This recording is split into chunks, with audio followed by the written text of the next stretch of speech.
Go live. I'm live on my page.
Once again, we're here on this station, I believe. LaRon told me to say something earlier. I kind of forgot what he said. But no, listen, this is JGM Radio for now. And next week, we are changing the whole station name to Radio Indie. So we're excited about this new change that is happening here on this particular station. And I do have guests with me today. To my left, she looks so nice in her church clothes. And that is none other than Selena Lady Woods. Hey! Hi. And to my right is Pastor Patricia Germany. Hello. And she is from Mount Zion Apostolic Church. And Lady Woods is from Kingdom First Christian Church. She look. How was your workout? Really on here? How was your workout? It was amazing. I did 1 mile on the treadmill, 1 mile on the elliptical, and I did some arms. Oh, right. I had a little stressful day, so I had to go to the gym so I wouldn't, Oh, okay. I gotta change my position on this thing because I don't like the way I look. Just okay. Like y'all can scoot in to make sure. I ain't got no girdle on. I ain't got nothing. And they have guests with them to the right. I got my back. Amber's quiet. She don't like to get on the TV or let people hear her voice can be. Are here.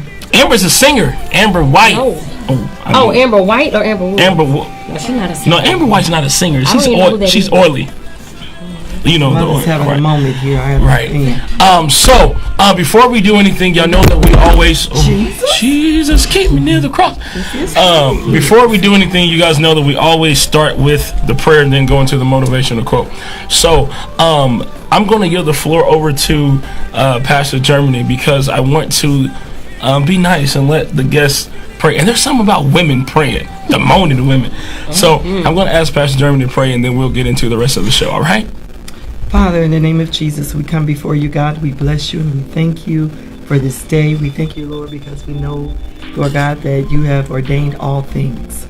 We thank you, Lord God, for Minister Amos, for Lady Woods, and all of our guests that are here on today. We ask, God, that you would use our tongue as the pen of a ready writer.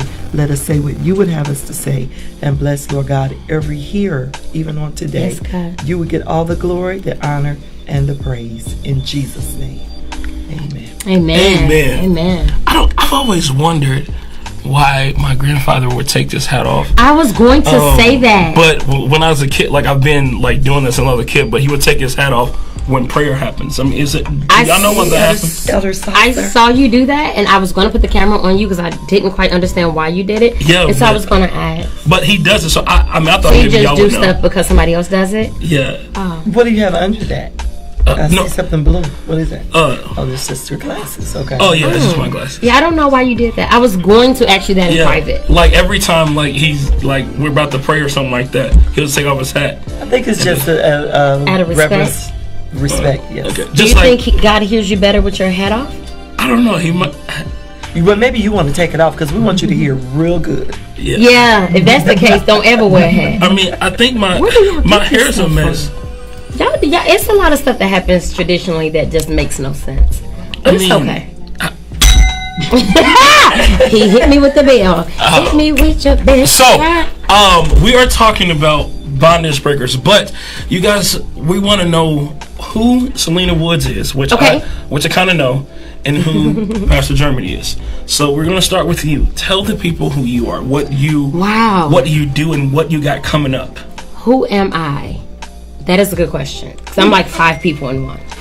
So I just told somebody the other day, it's like I can at any moment change hats. So I'm a mom, I'm a wife, I'm a preacher, I'm a teacher, I'm an educator, I'm an entrepreneur.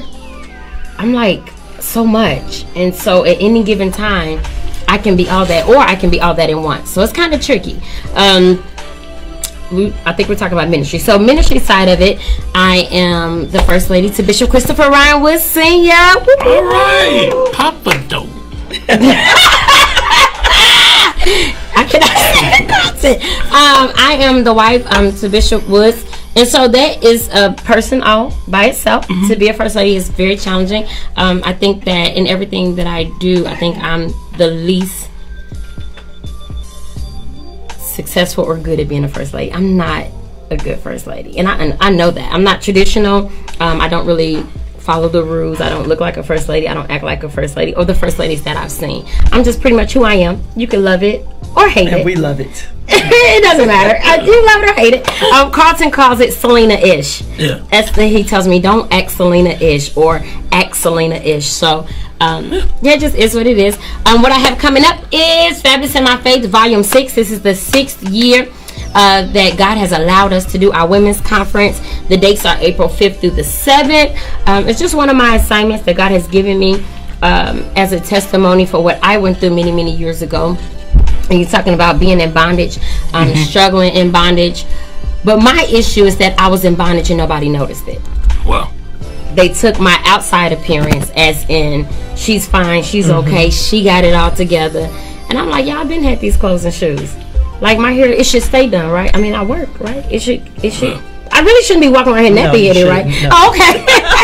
And so I was sitting up here literally going to extra services. I was getting up, going to 8 a.m. service. Sorry, I have to dismiss. We pray at 6 o'clock. Sorry. I literally was getting up on Sundays, going to extra services in the morning, doing evening service, praying somebody would prophesy to me, hoping somebody would give me a word from God. Nothing. Nobody caught me. And so I literally just had to have a relationship with God and go through the process, and God delivered me out of it. And so my way of telling God thank you is that every year I try to pull as many women out as I can to let you know that, hey, I see you. And it helped me, though. It has helped me a lot with intercession and gifts. I don't look at the outside. I never look at the outside of people because of that. That's awesome. Yeah. So that's what we got going on. Well, that's tight. I mean, like, just the realness of it, Selena. Oh, that's the truth. That's the whole good God truth. I don't do it for nothing else. I don't make a dime off the conference. I don't do it for publicity. I don't do it for any of that. We go whole hard to snatch people out. This is for men and women, like for the service. Well, the services are Friday night, Saturday night, and Sunday night. That is open to the public for men and women. On Saturday during our class time, it is women only. We have some amazing, amazing teachers. One of them is here in the studio with us today, Pastor Patricia Germany. Woo! She ministered to us. Was it last year? Yeah, last year. Last year or the year before, I don't know. Amazing. And so she'll be back with us this year. We have Lady Nakia Johnson, who is just as real as I am, amazing. And then I think I got a major surprise for y'all. I should know by tonight if we're gonna have a surprise guest. It's gonna shift the whole. I told you yes. I don't want Carlton. Carlton, come on, just put a twist on it. Yes. Pastor Germany, the floor is yours. Who is Patricia Germany? That is a great question, and I think Lady Woods really kind of stole a lot of my answers. I am a woman of many hats as well. I am a mother, a wife, a pastor, a coach, and a preacher. And I am a woman of God that loves just ministering and helping women in any facet, any way that I can. I believe looking beyond the symptoms and seeing the heart. So I'm with Lady Woods. A lot of times we can identify others that are in bondage because you at some point or another have actually tapped into it yourself. Right. And so until God fully delivers you, you can't really be effective in helping someone else. And so just being true, a true woman of God, and just going after women and not judging them. You know, a lot of times we as women, we look at the outward appearance when the word says that God looks at the heart. And I think that if we can get to that place where we do not judge one another, I think we as women sometimes can be very critical of each other. And so I'm learning how to break those barriers and help other women to come out of bondage and take somebody with me, because it's all about being free. And if you're not free in what you're doing, you're really doing yourself a disjustice. So we want to be free. We want to help. And I'm so excited to know this great woman here that's with us. And it's no coincidence that we're here together today. But I believe that God has done a divine connection, and real recognizes real. So that's who I am. Well, I'm glad to know who you guys are on the Beyond the Pulpit. Oh God, yeah. Oh, that's a message. No, Beyond the Pulpit. You want me to preach it? And mine is beyond the chair. Okay. That's good. Who are you beyond the chair? Beyond the chair. That's good. From the hairdresser to the pulpit, I got something for him. Because you used to be a hairdresser. I was a hairstylist for 20 years. So you've heard and experienced all kinds of different ways. Wow. Yes, and that is actually the title of my first book. There's life beyond the chair. Because a lot of times we get stuck in what others define us as, that person in the chair, behind the chair. But God switched the chair on me. Wow. And so this is who we are today. Wow. That's amazing. That's powerful. Yes. That's churchy. That's it. So looking at it all, before we get into a song or whatnot, we are dealing with bondage breakers. And last week we had Elder Mark Moore. He was on the phone. He was on talking with us, and we had Dr. Matisa Wilbon off. We just had the Atlanta crew on the phone with us, and through Skype and everything like that. And they gave a lot of feedback, and it led to us really doing part 2 of it. Okay. And later on we'll have them on Skype as well, and even on air, just talking, just everybody giving feedback, because I feel like bondage, people that are in bondage, oftentimes, and I myself have been a prime example to where that I use the wrong things to cope with it. Yes. And I use the wrong things to bring me out, so I thought. And then those things begin to create more bondage problems. Yes. So a lot of times when I'm talking about certain topics and whatnot, it's really to help me as well as help the people. So, and what I don't like doing is having people that's going to sugarcoat stuff. And because in reality, it's not really helping, because you help people by being real. So for me, what I'm learning is, on the church side, coming to church may not help somebody that's in bondage like it did for me. Right. And for me, I felt like if I would have stayed at home in the midst of all the situations and stuff that I was going through, I probably would have committed suicide. I probably really would have lost my mind. But coming to church and still singing and still praising God through it, there were moments while I was going through situations, even when life hit, whether just being in a false accusation type of thing or situation, it was moments where like I couldn't even, some people who was aware of it, I couldn't even get in people's pulpit based off of what people thought they knew. Wow. So it hurted, and even churches that really like that I was connected to, I'm just like, what? But at the end of the day, you know, the more and more I still went to different churches, and then while I was going through situations, God elevated me even in jacked up situations. Oh God, yes. So the more and more I sung or whatever, it was still like God was healing me through that. Yeah. So for other people, it may not be like that. So my question is to you both: how do you, for somebody who's not maybe churchy, or you know what, maybe the church broke. I mean, because for me, situations that happen in the church, and some people would typically run away from that. So it's just like, what do you do first and foremost when your bondage happens in the church? That's question number one. Like, do you keep, I mean, how do you keep that person encouraged to keep going and trust God where they may feel like this is where my situation, this is what broke me, and this is where you know the brokenness happening. So, you know, I would like to try to answer that. I can identify with you in some aspects of that. Many times, you know, sometimes we hear that there's no such thing as church hurt, and we've taken that literally to heart. There's no such thing as church hurt, but there is an element of hurt that can transpire in a church setting. And so I'll just kind of be a little transparent myself. One of the things that I think you have to make up in your mind, first of all, if you're going to run, flight or stay. Right. And once you determine whether you're going to stay and you're going to fight instead of flight, then you're able to get, to kind of get the strength that you need in order to be able to stand. And one of the things that I have a girlfriend that told me many years ago, she said, if you're going to serve in ministry, you're going to have to get some tough skin. True. Because there's, and I don't like to use the cliche, there's always something, but it can be always something. Yes. But at the same time, you have to get to a place where you overcome people. Yes. Because if you don't, they will keep you in bondage. Because everybody has their opinion, but it doesn't make it right. It doesn't make it true. And we hear the some say all the time that there's two sides to the truth. I always say there's three sides. There's your side, there's my side, and there's the truth. And the truth will always stand. And so you can outlive a lie.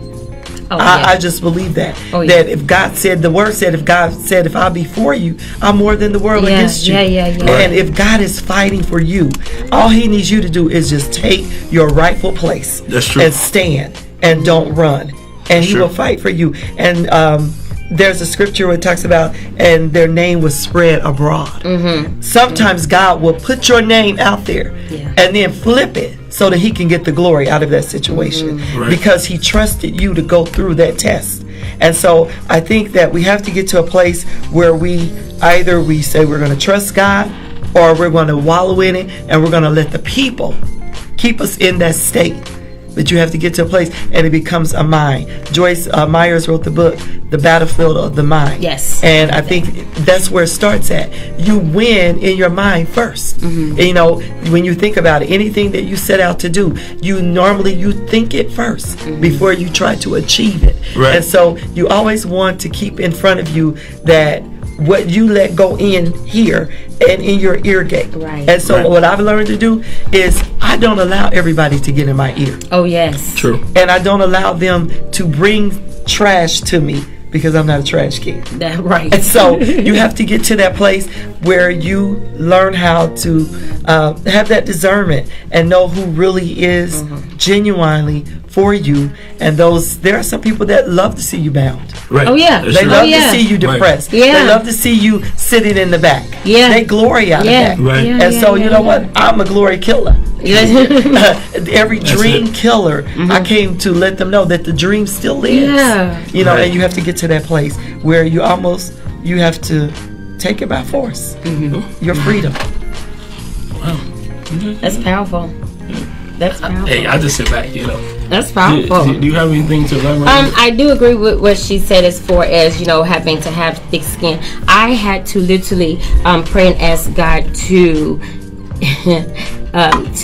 increase my pain, my tolerance of pain, increase the level that I could tolerate when it came to pain, especially within church. I think one of the things that you said about people glory and they are excited to see people bound. Bound people like to see people bound. Yes. Yeah. And so one of the things I had to realize is that number one, changing my circle. Yes. But with ministry, it's not really the circle, it's the people. And so, Carlton, you need to tell God thank you that you were able to be delivered while going to church. Because there's some people who go to church and remain bound because people are focused on other things in church as opposed to setting people free or to assist them in getting free. And so I think one of the things that Pastor Germany said and myself is that we look at the outside of people, or we look at their income, or we look at this and we look at that, and we just make sure, oh, they're fine, they don't need anything, they do this and they do that. But a lot of our people who come in our church Sunday to Sunday are bound by something.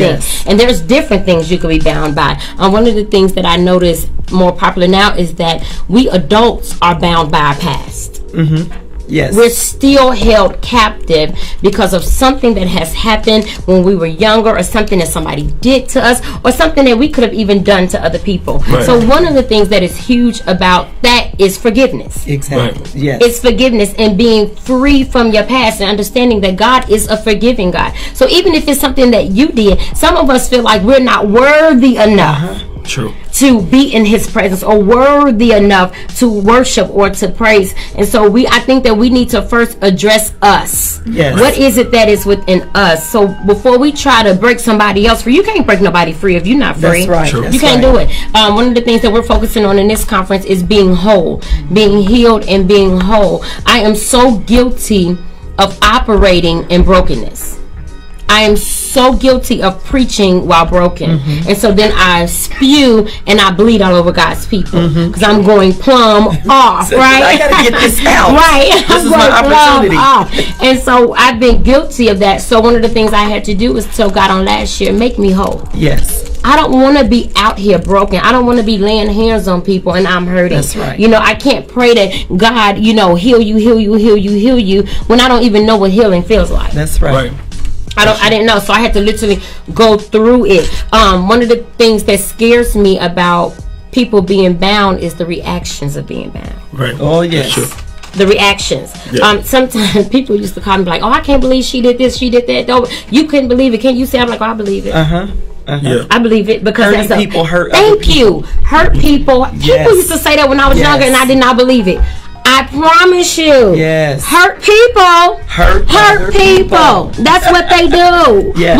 What else can they do? It's they don't know how to familiar heal to you them. because it's hurt, and they may even think that they're operating right because it's what they know. Carlton just took his hat off, not knowing why he took his hat off, but he took it off because it's what he knew. Right. It's what you know. So people, we do what we know, not knowing why we're doing We're it. creatures of habit. Thank you. Yes, Thank you. And whatever is comfortable for us. Yes. Yeah. And sometimes, even if it's wrong, it's as long as it feels good to me. Yes. Right. I'm safe. It's like that child with a security blanket.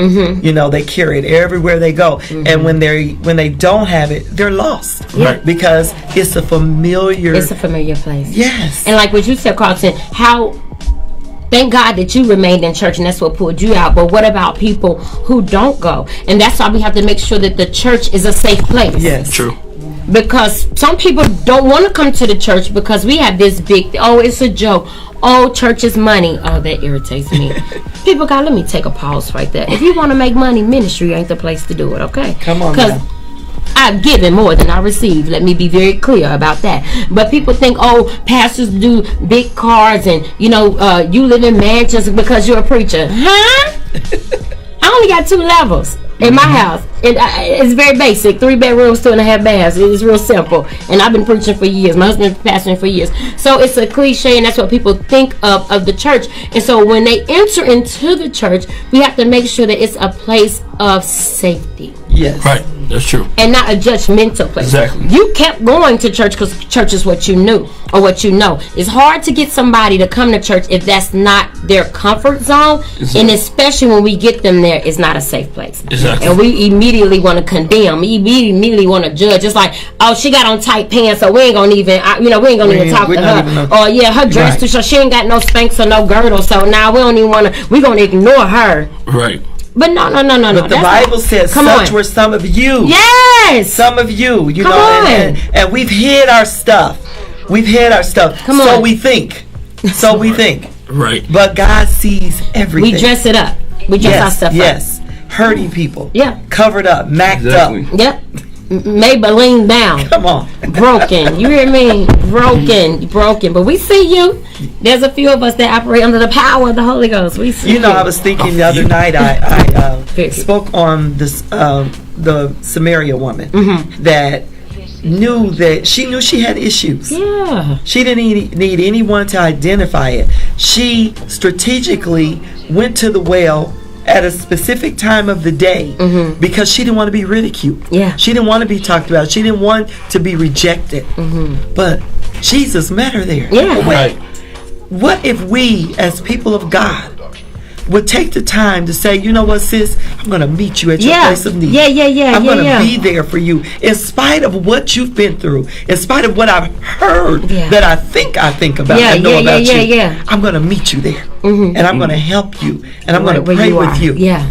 If we could get that mindset, how many women would be delivered and made whole and able to operate in their full capacity in whatever calling God has anointed them to operate in? Wow. If we could get to that mindset. Everybody be powerful. And stop judging one another and going by what you think you know. What you think you know. What you think you know, or what you've heard. My thing is just ask me. Do you hear me? You want to know? I'm the only one that can help you. I'm an open book. Ask me. I promise I can help you. I can give you everything you need concerning me. Exactly. Nobody else can tell you about me but me. I promise you. Yes. So this is why I believe that the Lord said to call for the moaning women, because I don't know. You don't really. Like, there's certain things that when women come together, I'm not a woman, but when women come together, it's like a powerful thing, because y'all be transparent more than some of us men, and like, brothers, we need to, I don't know, because this is really helping me. But I got to take a break here, LaRon. We're going to go ahead and get into a couple songs and get ready to bring the new power team here and go forward in this thing. Listen, if anybody is watching on Facebook, you guys, please go to the JTM radio page, like it, watch there too as well, because you guys can actually see the actual full set of it. So make sure that you go like the page and watch it from there. Give us the name one more time. JHM radio page, and like go to the page, like it, and then too, if you are in your car, you can hit the use that button and use the app or whatever. But please do that. Like the page, watch it there as well too. So we're gonna go to the first song, and it's gonna be Elevation Worship. This song is pretty powerful. I won't even say the name of it because I can't remember it.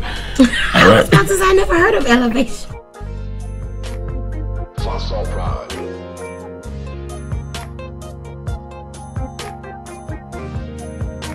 This is an original instrumental.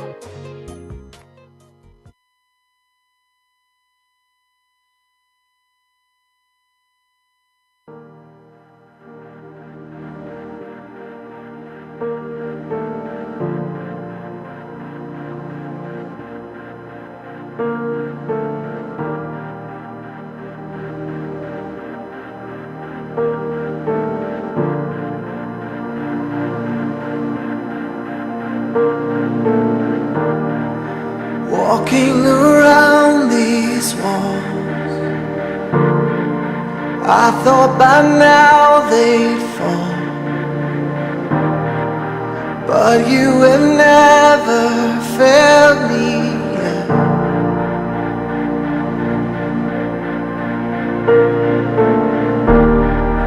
Waiting for change to come, knowing the battle's as one. For you have never failed me yet.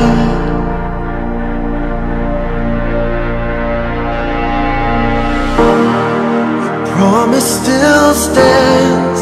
Great is your faithfulness, faithfulness. I'm still in your hands. This is my confidence. You've never failed me yet.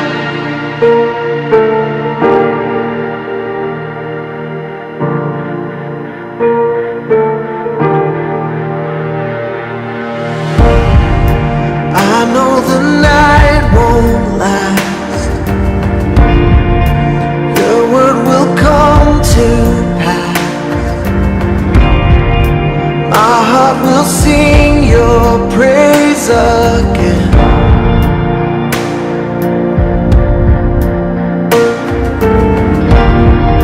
Jesus, you're still enough. Keep me within your love. My heart will sing your praise again.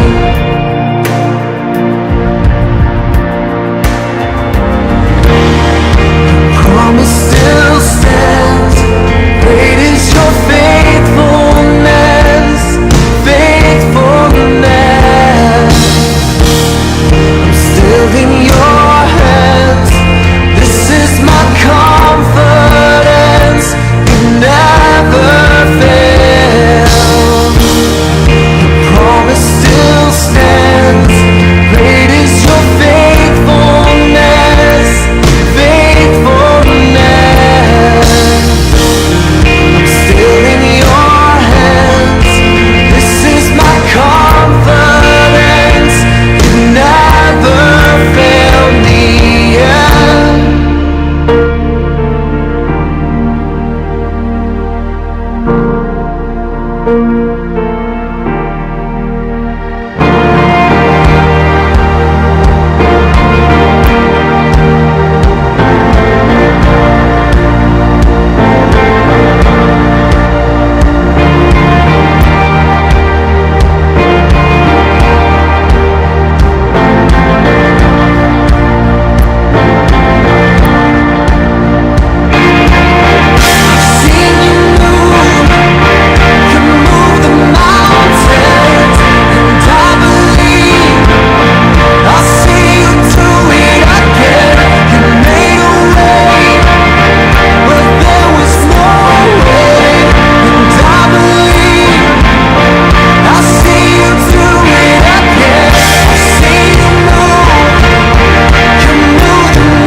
Some of y'all in here been waiting for your next opportunity, been waiting on some stuff to come through for you, and you was getting ready to look for your own sources.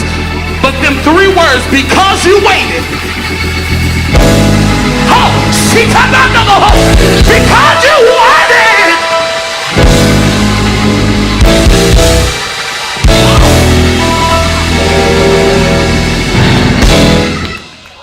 Let's sing this song, because I'm finna dance. Let's go. I'm finna dance already. Come on. Because you waited, you can expect it any day now.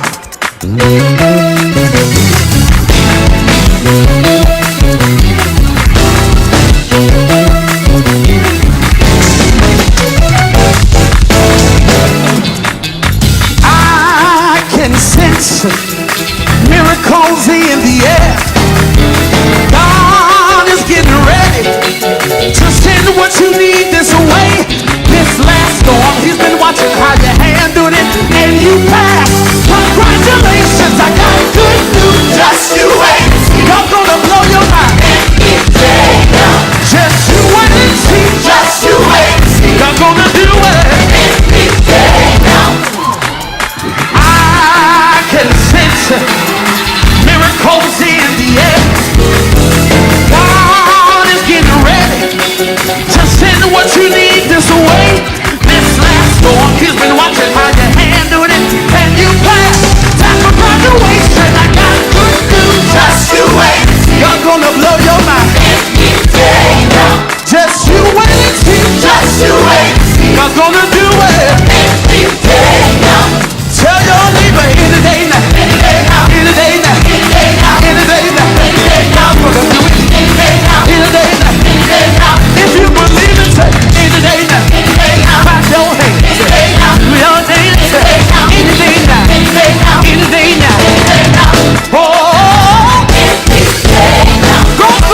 Any Day Now by Ron Poindexter.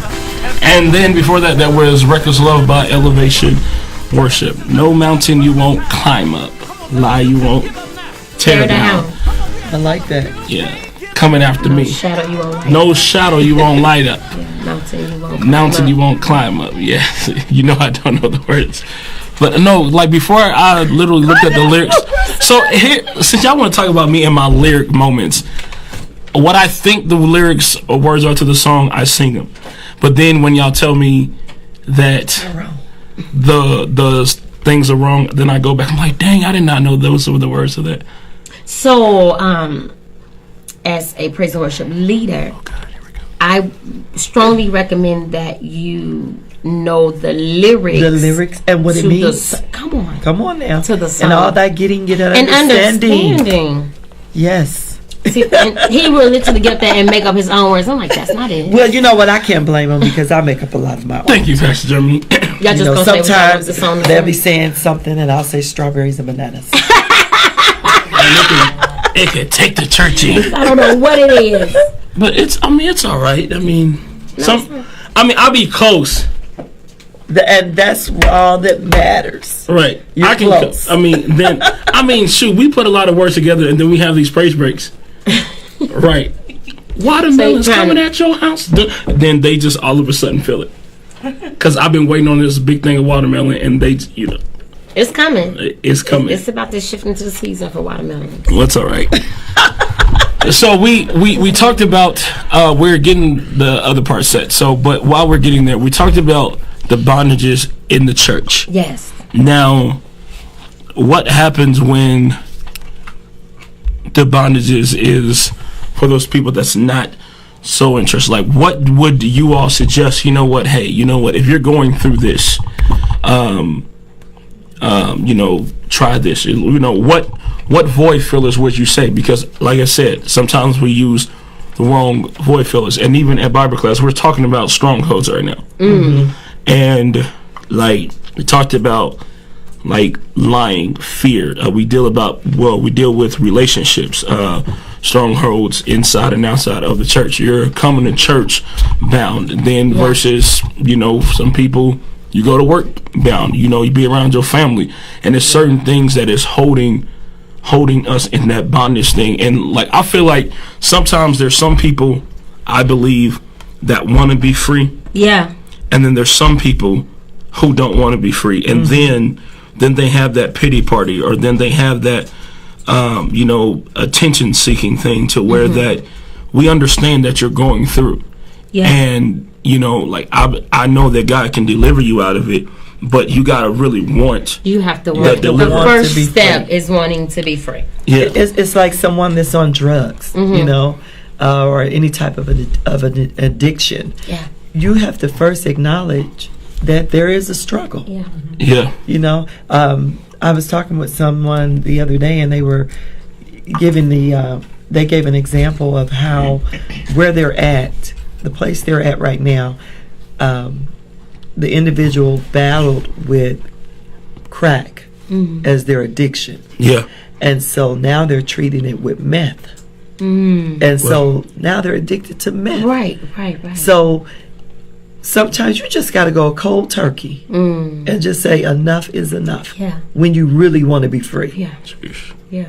You have to get to that place. So many of us are guilty with replacing. Yes. We're so guilty. Like, okay, well, I'm not going to drink, but I'm going to smoke. Yeah. I'm not going to smoke marijuana, but I'll smoke cigarettes. Some people, they replace addictions for another addiction. I'm not going to be addicted to sex, but I'll be addicted to pornography. Yes. I'm not actually doing it, but you're still fulfilling that high because you're doing something else. Exactly. And so I feel like we first need to, the first step is to just make up your mind. Some people don't want to be free. That's it. Yeah.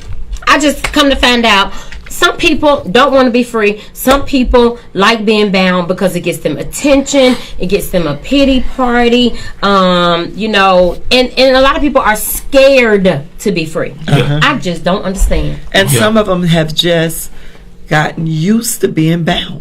They're content and they're comfortable. So it's normal. They're content and they're comfortable because they're fearful of what would my life really be like if I was free and able to operate fully. They're fearful. That's why some people, they have a borderline on how far they're going prayer. Yes. You know, I'll pray at church, but I'm not going to pray when I go home because I don't know what's going to happen, and I don't want to hear God because I'm scared of what God going to say, and I'm even scared what he going to, you know, what he going to sound like. Some of them, we'll pray at home in church, but we're not going face down, because when we go face down, I may say, you hear me? Do you hear me? So no, I don't want to do that because I'm scared of what I would be if I operated whole. Yes. I'm guilty of that. I'm telling y'all, I went through an experience a few years ago, and I had to realize I didn't even know how to function whole. I didn't know. I've been hurt so long, and I've just smothered that hurt. Or, you know, we've taught, wash your face, comb your hair, and keep it moving. We know how to operate. I know how to go to work and just be as depressed.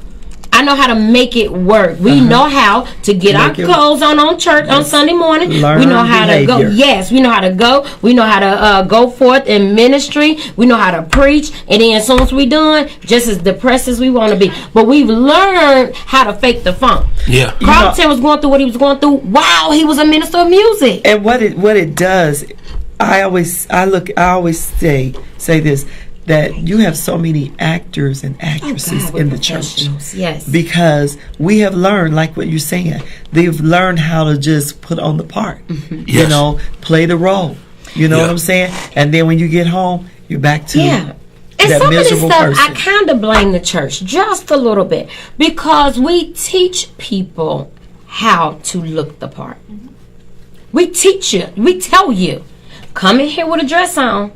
Don't you come in here looking like that. You got to come in here with a long skirt. You got to come in here with your hair a certain kind of way. You got to come in here with, you know, no makeup on. You got to look holy. You got to look presentable. And some of us pastors are guilty because we know people aren't living the life. Exactly. But we're only concerned about you looking like you live the life. Part. So I'll sit you down because of the way you look. But as long as you look saved, I know that you living like hell, but I'm gonna let you operate. You can definitely be the praise and worship leader, and you screwing the whole city. Sure, you can. Oh, but get pregnant. I'm gonna have to sit you down. Because now you done showed yourself. We're too concerned about that. That's why I don't care if you come in there with a 5-piece suit on, with your glittery stockings and your glittery hat and your glittery shoes. Saints, there's too much glitter and you're bothering me, and the janitor shouldn't have to keep cleaning up your glitter. Only for you to leave that church and go live like you in hell. That's too much, and you're making our janitorial bill too high, and you keep breaking our vacuums. Go on and come on in there with your Daisy Dukes and your halter so we can see you for who you really are. And we are so guilty as a church, is that we make you look like you live right, knowing that you don't live right. And so then when life come and slap you up against your head, you can't function, and you in the hospital hugging yourself and don't know your name. Because the enemy has just wore you out. Go ahead. Ding. Okay, so wait a minute. Now hold on. Now Selena did not get dinged because she was wrong. I just got to bring Dr. Matisse and them on while we're talking about this, because this is really good. And like I said, hey, I like when people be transparent. Trust me. If she was, I would have dinged her a long time ago. But no, she's not getting dinged. To keep the bell. I need to be followed by a bell. So I dinged all day. I believe right now we have Dr. Matisse on the live feed right now. So LaRon, can we open up the floor right there? Dr. Matisse, are you there? Hey, I'm here. How are you all? Hello. We apologize for all these technical difficulties that we had, but we are here and we're glad to have you. To my left is Lady Woods from Kingdom First Church. Hi, Lady Woods. And then to my right is Pastor Dr. Reverend. No, this is Pastor Patricia Germany from Mount Zion Apostolic Church. So first off, before we do anything, we want to yield the floor over to you for the moment with Matisha.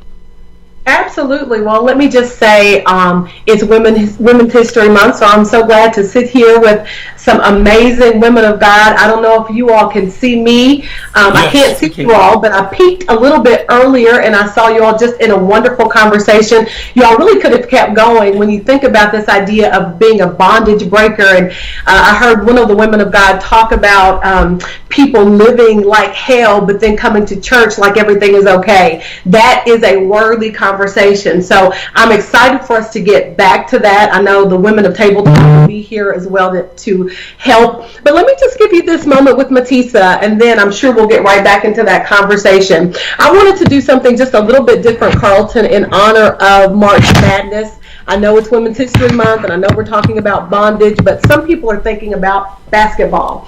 And I was thinking about this not too long ago. Back in 1992, there was a monumental game.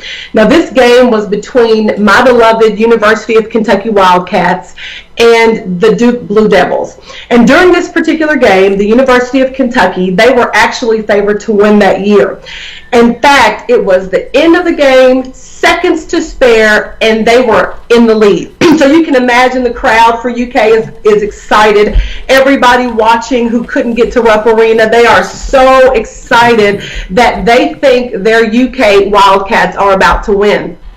What happens is the Duke coach, at that time, Grant Hill was a basketball player, as well as Christian Laettner. The Duke coach says to Grant Hill, if I get you this ball, can you get it all the way down the court in these few seconds?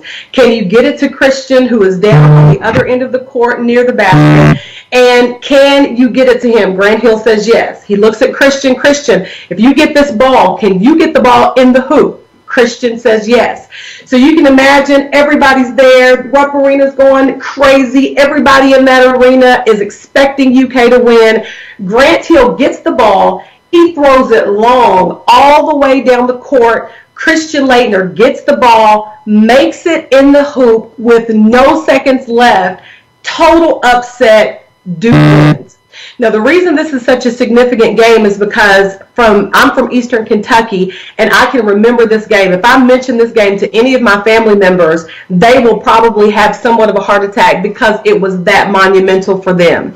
But when you watch that game, even if you go back and watch the replay, many people would look at that and think, how did Grant Hill get that ball all the way down the court? How did Christian Laettner, with all of these people there and all of this energy, how did he hold it together to actually get the ball in the hoop to make that kind of play? Well, recently I was listening to an interview, and Grant Hill was talking about that very moment. And what he said was the reason they could make that play is because they practiced that particular play every day in practice.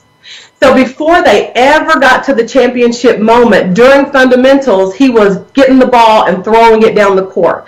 Christian Laettner was catching the ball and with seemingly seconds to spare, was putting that ball in the hoop. So Grant said the reason that they could do it in the championship moment is because they had done it in practice.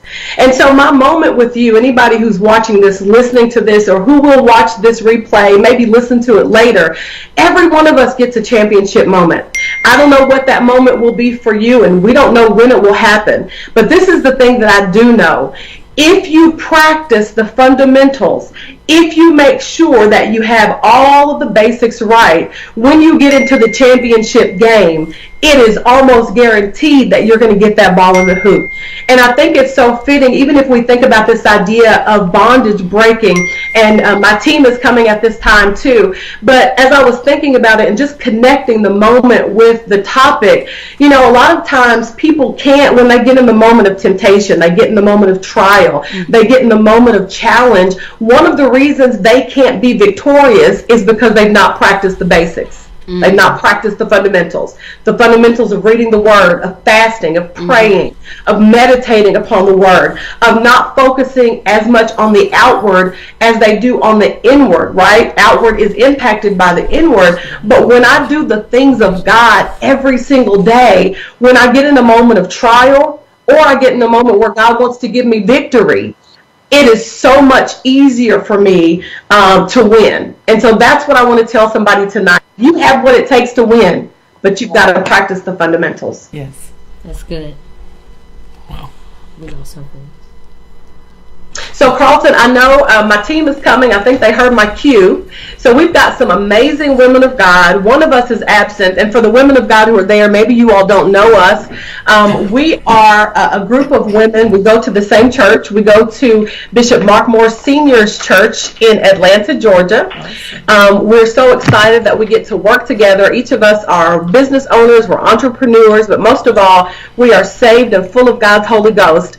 And so God gave us this idea to come together as a group to talk about different things that we either see going on, current events, things that we deal with, but to bring in a Christian perspective. You got all these different groups coming together to talk about current events, but we don't always hear about Christ. Well, our purpose is to lead, is to teach, but then also to talk about these things from a Christ perspective. So I want to introduce them as they're coming really quickly because we got to get to choir practice. That's one of the fundamentals we practice. Minister Christina Shaw is coming. Greetings. Greetings. Now, Carlton, you didn't meet her last week. She was home last week. She had some other things to do. She was doing some business, but she's here today. Sister Teresa Thomas is coming. Back by popular demand. Hello. Christina actually owns a consulting firm where she does strategic planning and all kinds of other things in addition to being a minister. Teresa owns a realty company and also is saved and has the voice of an angel. She's very anointed. Oh, yes. And then we have one other person coming. She's trying to fix her hair. She doesn't realize nobody's going to see her. I'm teasing. This is Sister Joy Lowry. In addition to being she's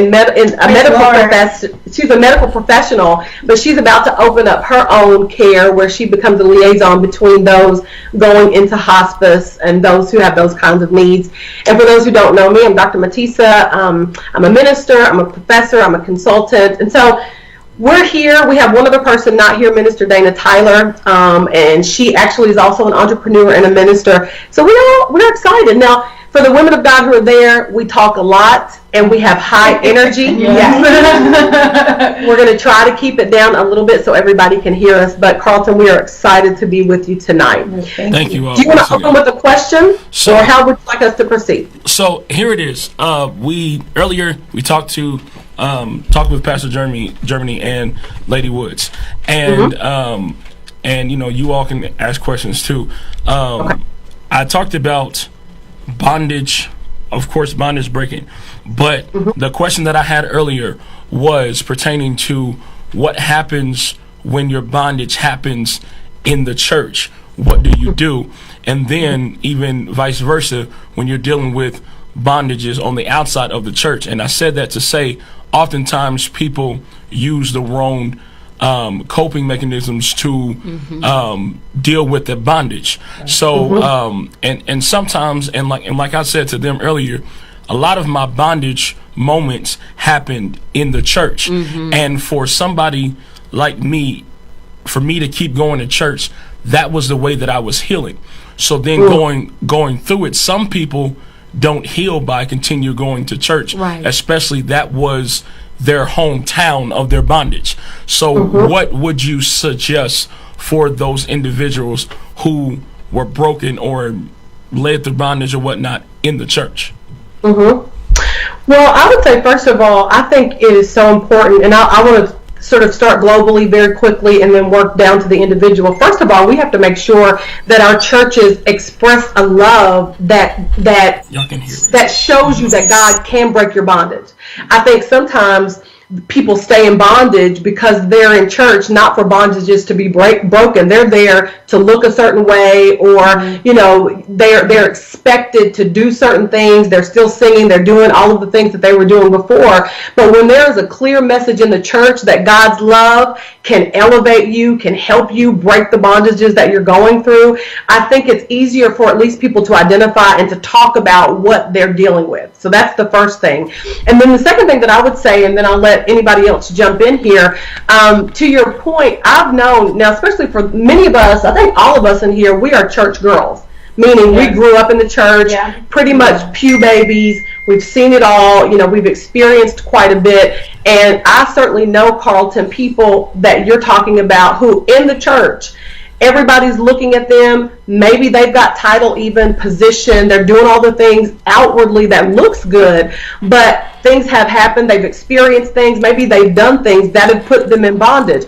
I would never lead anybody away from church. What I would say is sometimes you might not need to be in the church that you found the bondage in. Right. All right. I'm a sociologist connected with psychology, so I believe in all kinds of different ways. I believe God's got different methods to help people break bondages. But I would say that those things need to be coupled because God's the only one that can destroy the yoke. Right. Right? I can talk to you from a psychological perspective and we can identify, I can pinpoint maybe the very thing that happened that created the soul tie or created the things that we're talking about. But at the end of the day, it's God's anointing that destroys the yoke. Right. So what I would say to an individual is, first of all, I would let's talk about it. Let's identify the root. And then I would talk about, some things outside of the church, maybe that individual can do. I believe in counseling. I've been to counseling and I counsel. But on the other end, I believe that God is that yoke destroyer. So I think there needs to be a coupling there. That's what I would say.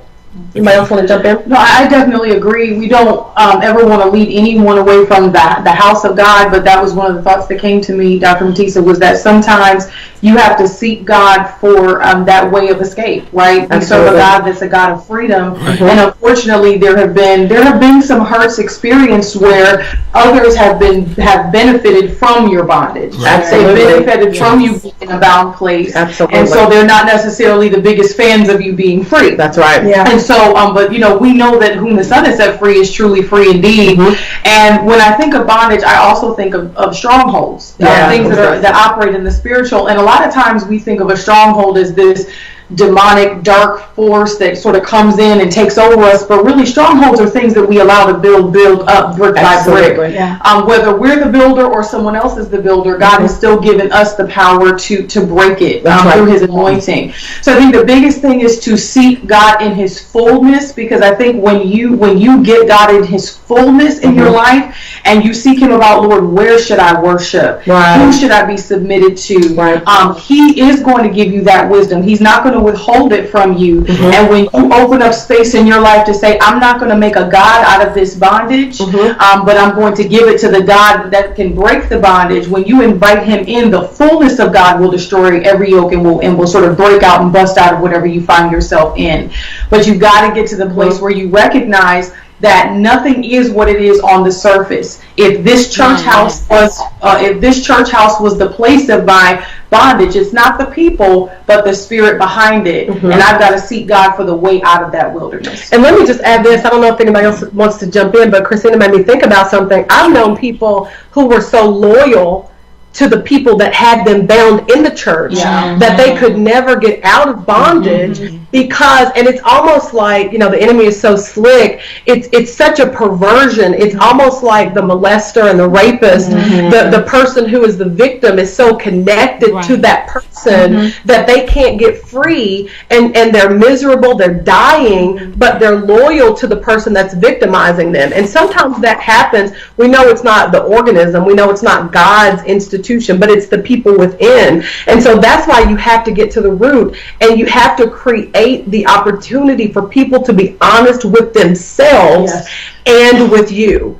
Because when you can open your mouth, and I think that is the beginning of bringing down those strongholds, when you can open up your mouth and be very honest about either what you've done or what's happened to you, that's really the beginning, I think. And I just want to just tag on. I agree wholeheartedly with what both Matisa and Christina have said.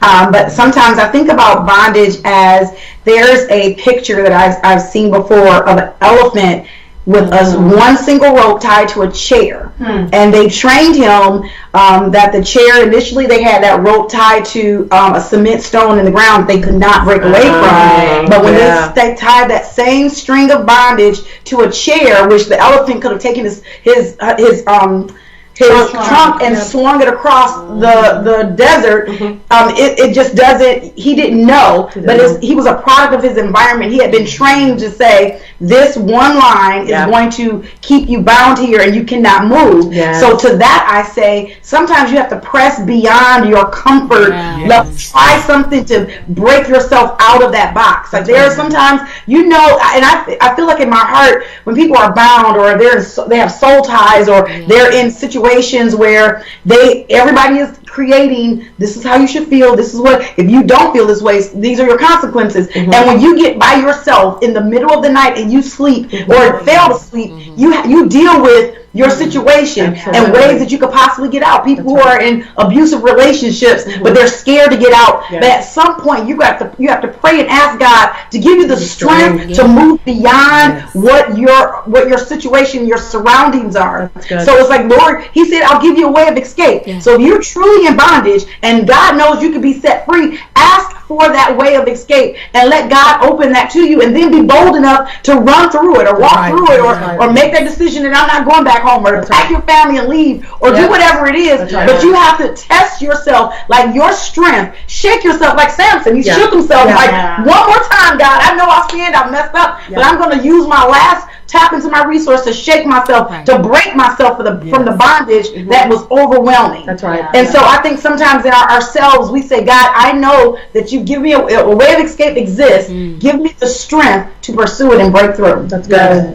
Your desire for freedom has to be greater than your desire to stay in that bondage. Your desire has to be. Sometimes it's comfortable to be there. We get comfortable in what you were talking about with that elephant. It was in his mind. Right. He didn't realize that he never even tried to move the chair. He didn't try because he knew so many times he pulled and he was tied to something that was that he wanted. Absolutely. Right. So he stopped trying. That's right. So that's what I was going to say.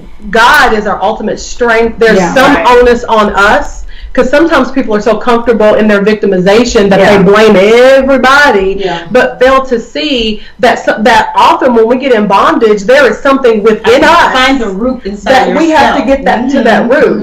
Joy, you want to add? That was what I was thinking. Of course, everything you guys said, I agree. But that was the thing that I thought about. We have to find the root within ourselves. Absolutely. Because it's not the person that's putting us. We put ourselves in bondage. At the end of the day, it's a partnership. It's a partnership. Nobody has to find that root. What is that missing link? What is it that's missing? What is that void? Absolutely. And then allow God to give us that way of escape. Although we put ourselves in there, allow God to give us that way of escape and go through it. I think it also it's sort of changing your perspective about what you think about where you are.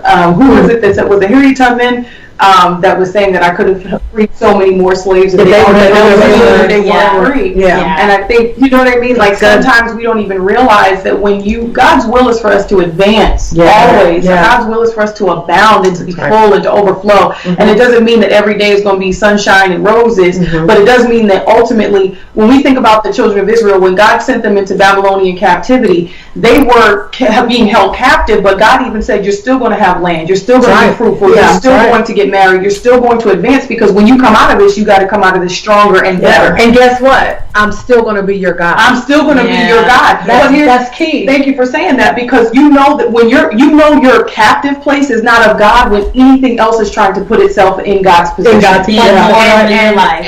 And so when but you have to wake up to that. Your relationship can become a God. Your finances can become a God. And suddenly you find yourself bound to your ambition, bound to your, and I mean, I think we're a bunch of ambitious women. We're independent. We're strong.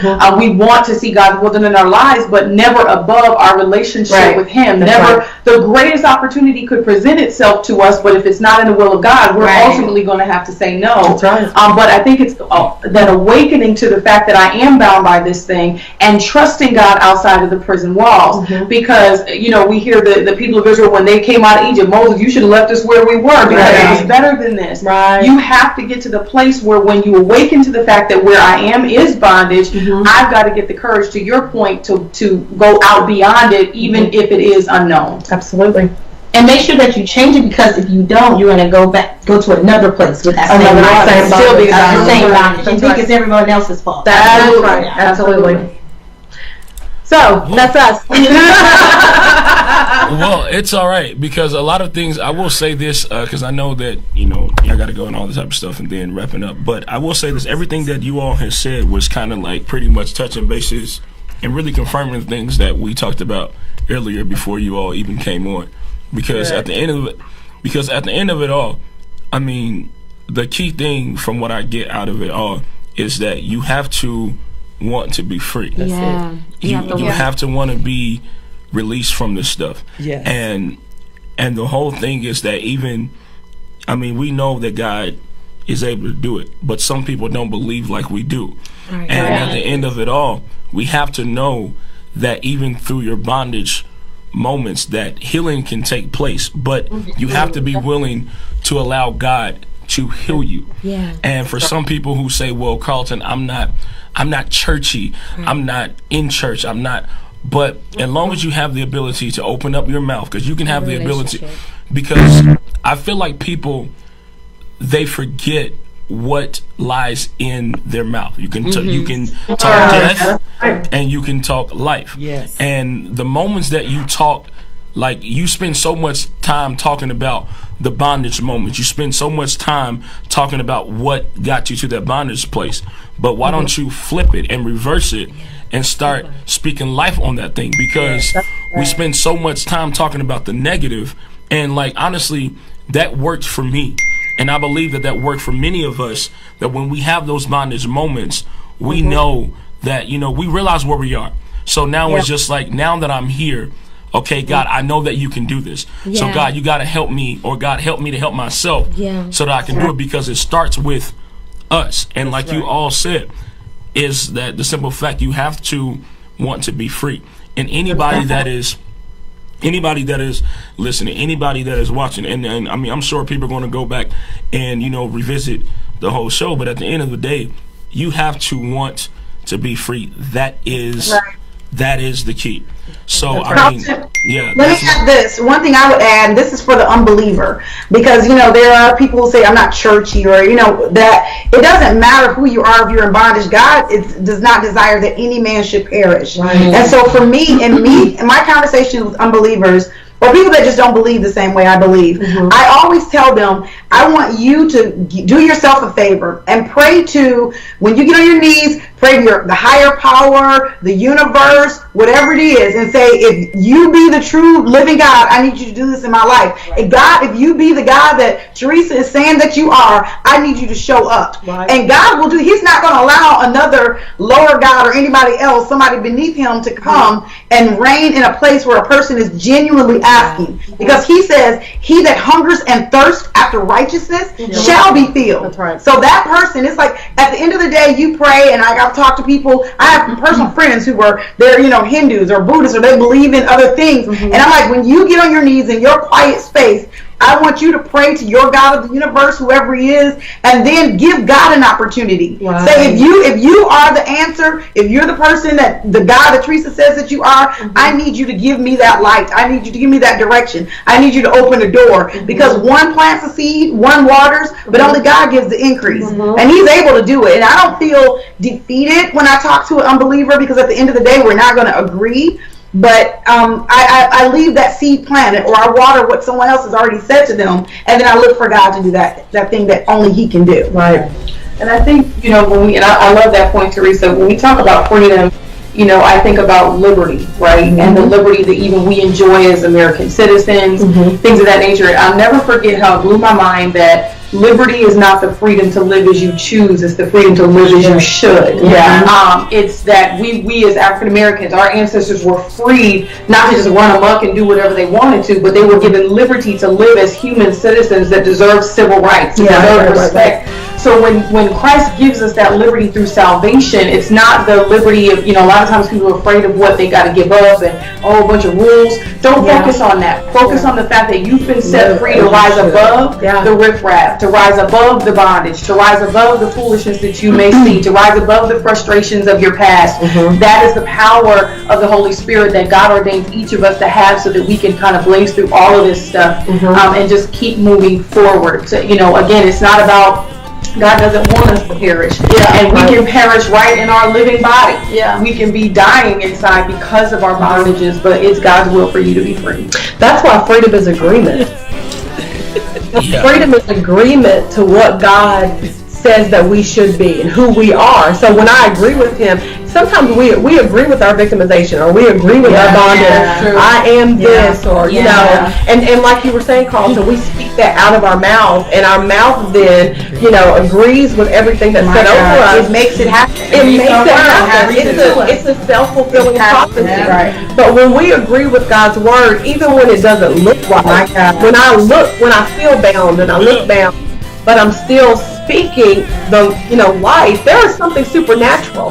That's why even with people, to Teresa's point, when we're outside of the church, and we're not using churchy language or whatever, I don't always talk about God, but I always lead people to God. So there's a strategy that God can give you. Sometimes you just have to love people through it.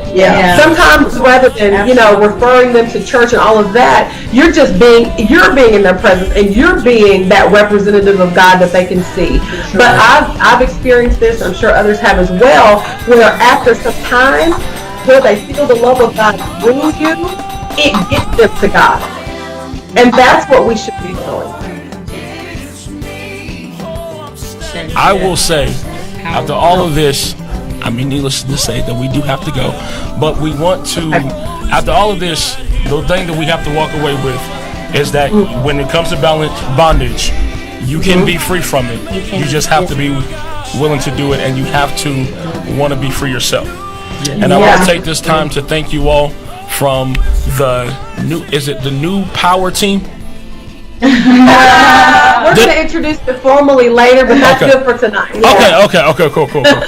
But listen, I do appreciate you, Dr. Matisa, and even for bringing everybody with you, even for the love from Atlanta. We do appreciate you all. We do love you all from the bottom of our hearts, and even to Pastor Germany, I do appreciate you. Love you for coming to be with us, and even to Lady Woods, I appreciate you, and everybody who has tuned in and watched us on today. We thank you all, and shout out to these ladies that's here with us that did not even get on. And once again, always appreciate our engineer LaRon Anderson. Shout out to him. Listen, guys, we love you all. Tune in next week. This is Carlton Amos, and remember to be radical and try more love. Thank you all. Love you. Love you. Bye. You guys have a good night, ladies. You too.